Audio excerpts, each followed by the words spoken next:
আমরা গভীর বেদনাহত ও ক্ষুব্ধ। কোনো অজুহাতেই শান্তিপ্রিয় নিরপরাধ মানুষকে হত্যা করা সুস্থতার লক্ষণ নয়। এই বিকারগ্রস্ততার প্রতি আমরা তীব্র ঘৃণা প্রকাশ করছি। দুর্ভাগ্যজনকভাবে বাস্তবতাকে অস্বীকার করে পরিস্থিতিকে আরো অবনতির দিকে ঠেলে দেওয়া হয়েছে। দৃশ্যমান শত্রুর তুলনায় অদৃশ্য শত্রুর হামলা মোকাবেলা এবং তাদের দমন করা অনেক কঠিন। এ কথা জানি বলেই আমরা এতটা উৎকণ্ঠিত।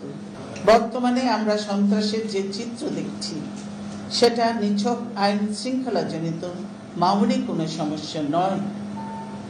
কেবল আইন শৃঙ্খলা রক্ষাকারী বাহিনীর অভিযান দিয়ে এই সন্ত্রাস মোকাবেলা করা যাবে না।